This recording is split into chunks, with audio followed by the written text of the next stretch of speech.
Hi Fire Sign, Aries, Leo, and Sagittarius. Kumusta po kayong lahat? Okay, so Fire Sign, maraming salamat po sa walang sawang pagsubaybay sa ating pong mga reading. And kung ikaw ay bago pa lang sa ating channel, mag-subscribe na po kayo and i-click mo na rin yung ating notification bell para lagi kang updated sa ating mga bagong upload, okay? So tignan natin guys, kanino bang pinakamalakas na energy yung masasagap natin ngayon? Okay. Ayan. So, matatawag ko rin siya guys na gabay kapalaran. Okay, hindi man siya ngayon guys, pwedeng sa mga susunod na mga araw, ma-experience mo siya or pwedeng na-experience mo na nitong mga nakaraan. So, ayan, ikaw na ang bahala kung sa mo ilalagay yung sarili mo sa sitwasyon. Okay, dito sa reading natin. Tignan natin fire sign. Energy po ni fire sign, Aries, Leo, Sagittarius, Spirit Guide.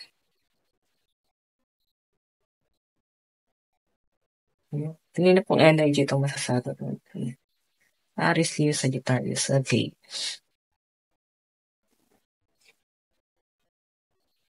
Empress.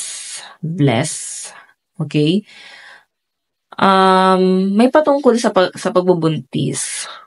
Okay. Yung iba naman guys, hindi literal, no? Kasi si Empress guys, blessed to eh. Okay. Maayos ang daloy ng pera, swerte, pwedeng maparaan, practical ang mga fire sign na nasasagap natin dito guys, no? Kumbaga, maraming blessing na pumapasok sa inyo. Okay? Ayan, tignan pa natin. Okay, si Empress kasi guys, ano to eh, parang ito. Iisa lang sila, di ba? Hindi madali ang pinagdaanan mo sa buhay para makuha yung blessing na to. As in, pinaghirapan mo talaga siya, guys. Maraming stress, pwedeng dumanas ka pa ng matinding depression bago mo makuha yung success na meron ka ngayon. Okay? So, fire sign, ang pinapakita sa akin dito ngayon, sobrang passionate. And yung iba dito na fire sign, sa pinapakita sa akin, binago ka ng panahon eh. Binago ka ng tadhana. So, nandun ka sa point na parang maski ikaw, hindi mo kilala yung sarili mo. Okay? Nandun ka sa point na parang, ano nangyayari sa akin? Parang ganyan. Bakit ganito yung nangyayari sa akin? Siguro, alam mo na yung sagot.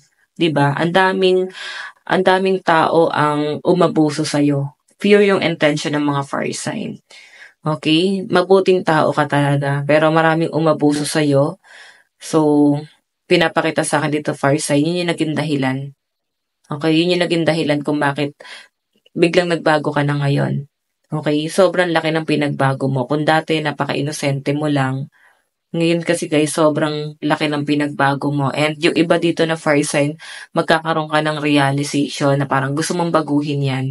Parang pansamantalang bumalik sa nakaraan kung saan sobrang simple mo lang. Ngayon kasi guys, sobrang taas na ng expectation mo. Okay? So, siguro, yung iba sa inyo, nahihirapan ka nang bumalik sa kung ano or sino ka dati. Sobrang laki kasi ng pinagbago mo.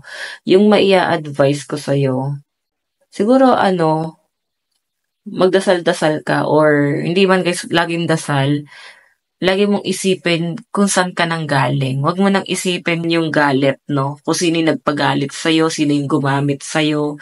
Huwag mo nang isipin kasi part talaga siya ng buhay, no? Para mabuo ka kung sino ka ngayon. Ang isipin niyo na lang dito, fire sign, kung paano mo, parang magagawang kapaki-pakinabang yung buhay mo. Okay? Tingnan natin. Meron tayong Knight of Pentacles. Okay, Knight of Pentacles. Oh. May pinapakita sa akin dito, guys. Ayan, no, may lumalapit sa inyo eh. Love life to, no? May lumalapit sa inyo. Meron siyang ina-offer sa inyo. Pero pagdududahan mo yung intention nitong taong to. Okay? Parang piling mapatibong yung ginagawa niya. Okay? Kasi ano kay ay no, owl, no, kwago.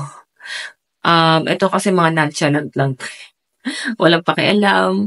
So, mabilis mapaikot. Pero ano ba katangian ng mga kwago, guys? Ayan. Tignan nyo na lang, guys, sa Google, no? Pero to kasi malinaw ang mga paningin nito sa dilim. Baka may katangian ka. Yung mga nasasagap natin dito, guys, mahina yung mata mo sa liwanag, no? Naluluha-luha ka.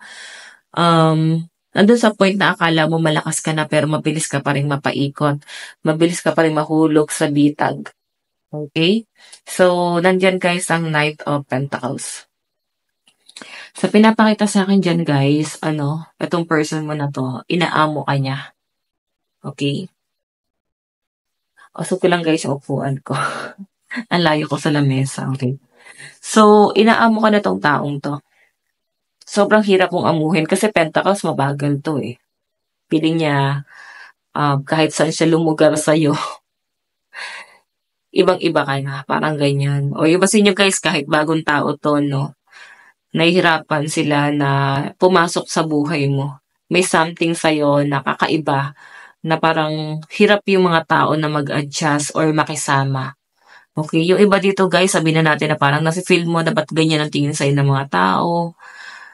Siguro kasi guys, meron kang pinagdadaanan, feeling mo hindi ka nila nauunawaan sa kung saan ka nang gagaling. Okay? Ayan, biglang sumakit yung ulo ko. Siguro iba sa inyo, may migraine. May mga kakatapos lang umiyak dito.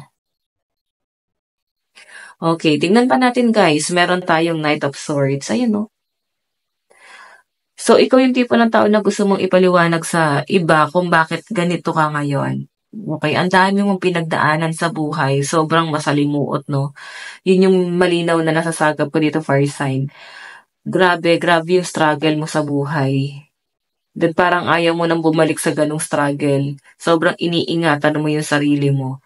And ang tapang ng mga fire sign, marunong ka nang lumaban eh. Dati kasi siguro hindi mo kayang ipagtanggol yung sarili mo. Baka kaya ka ganito, baka bata ka pa lang, nabubuli ka na, or baka nagkaroon ng bullying, no? Pwedeng sa trabaho, or pwedeng mismo mga kaibigan mo nabully ka. 'Di ba? So, kung makita nyo guys, ayan, Knight of Swords. Okay? Titignan natin. Knight of Swords. Matalino guys ang swords ha. Maraming realization yan. So parang nandun na sa point yung ibang fire sign dito na wala na kayong pakialam. Basta walang ambag sa inyo. Hindi nyo na para pa isipin sila. Okay? Siguro dati kasi sobrang affected kayo. Okay? Pero ngayon kasi guys siguro na-overcome mo na yan. Tingnan pa natin guys. Okay. Fire sign, Page of Pentacles. Yung iba sa inyo guys, ayan, maaaring may new beginning na nangyayari sa inyo, lalo na pagdating sa inyong finances, no? Kumbaga, nagre-recover ka sa pera. May mga pinagtataguan yung iba sa inyo. Siguro ang daming humihingi na tulong sa inyo, yan, no? Sobrang ingat na ingat ka kasi, ang hirap naman talaga magpautang, guys. 'Di ba? Tapos ikaw ngayon, tinitipid mo yung sarili mo. Ganun ka no? Kabait, di ka talaga madamot, no? Pero nami-misinterpret ka pa rin ng mga tao sa paligid mo. Like, naisip pa rin nila na parang ganito yung ugali mo, ang hirap pa rin pakisamahan ng mga fire sign. Pero guys, sa totoo lang, mababait naman to mga fire sign. Maano lang talaga sila. Fire sign matatapang kasi sila Grabe sila magsalita. Sobrang prangka, diba? Pero mababait yung mga yan. So, sino ba ang pinakamabait sa lahat ng mga fire sign?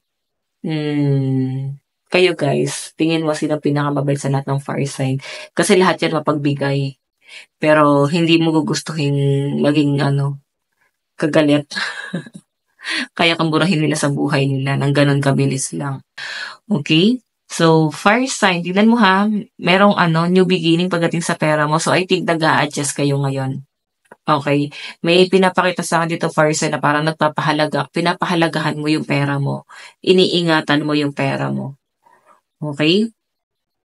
Tignan natin tong The Empress. Kasi sobrang nagtitipid yung ibang nasasagap ko dito. Hindi ko naman nakakita parang nagkukuripot. Pero siguro kasi, tinitipid mo yan kasi pwedeng nare-realize mo na parang kayo naman yung tumulong sa akin. Para pagod na ako sa responsibilidad hanggang kailan ko kayo papasanin. Parang ganyan. But parang lagi na lang ako yung nagmamalasakit. Parang ganon.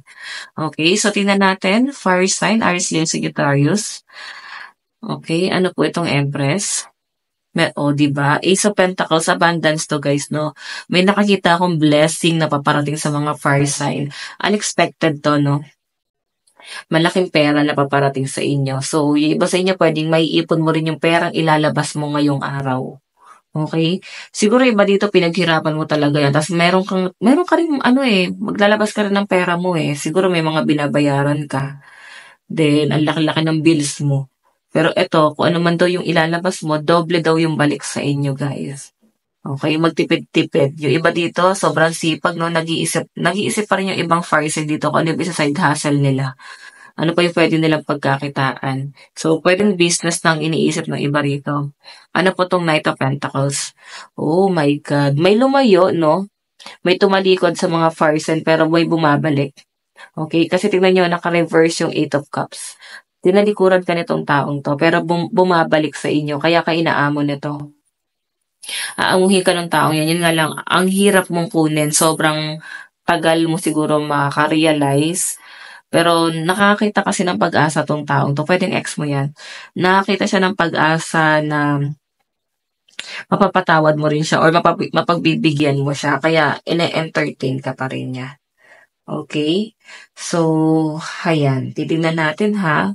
Pwede yung person din tong isa. Dalawang tao siguro yung kakonect ng mga fire sign. Tignan natin ano tong Knight of Swords. So, ito kasi guys, itong taong to, inabandon na ka nito eh. Sobrang sakit ng ginawa sa inyo nito. Tignan mo kaya siguro kwago yung sign mo dyan.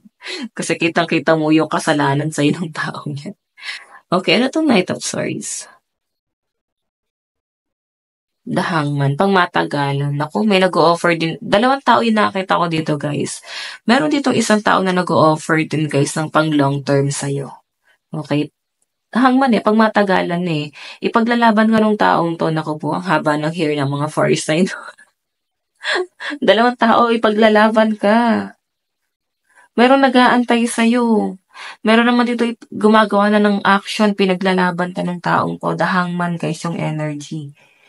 Okay, hindi ka bibitawan yan once na makuha ka niya. Okay? Tignan natin ano tong Page of Pentacles.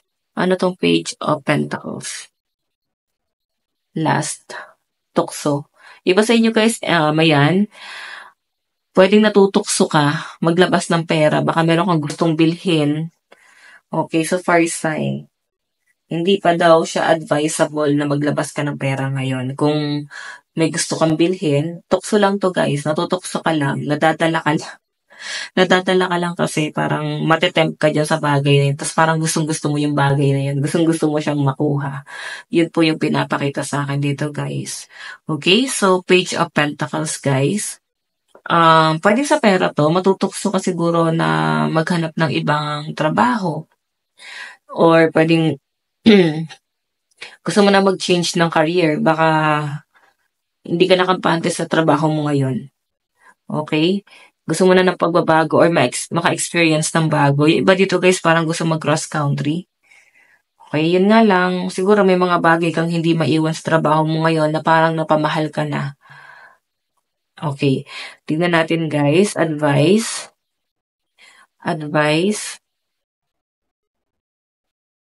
Meron tayong full moon in Taurus. Ayan. Diba? Ine-embody mo si Taurus. Ano ba si Taurus? Madamot yan sa sarili pero mapagbigay sa ibang tao. Okay. Kaya pala yung energy na sa agap ko rito, puro pera. So, yung iba sa inyo guys, parang hindi naman sa pagdadamot. Inaano mo lang, natututo ka na lang siguro talagang tumanggi. Lalo na alam mo na parang ginagamit ka. So, detoxify to guys. Ayan o. May natutukso sa inyo, may gustong lumapit kasi nga maganda ang pera ng mga fire sign. So guys, kung makakita mo, magdadamot ka eh. Mararamdaman mo na agad kung ano intention sa'yo ng isang tao na lumalapit sa'yo guys. Okay? Ayaw mo na ma-stress.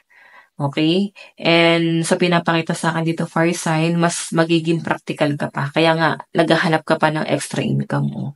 Sobrang workaholic, no? Fire sign. Kumbaga, meron ka pang natitirang time. So, parang gagamitin mo yung natitirang time mo na yan para makahanap pa ng ibang trabaho. So, nagpapayaman ba kayo, guys? Diba, parang papunta ka na doon fire side sa pagpapayaman, diba? So, ayan guys, possible na ang kadil mo. Ayan, makakadil mo is mga earth sign, Capricorn, Taurus, Virgo, Cancer, Pisces, Scorpio, and Aries, Leo, Sagittarius. Okay? May swords din pala. Parang lahat naman ng element. Aquarius, Gemini, Libra. So, ayan guys, ito lang po ang inyong reading. Maraming salamat po. Bye-bye!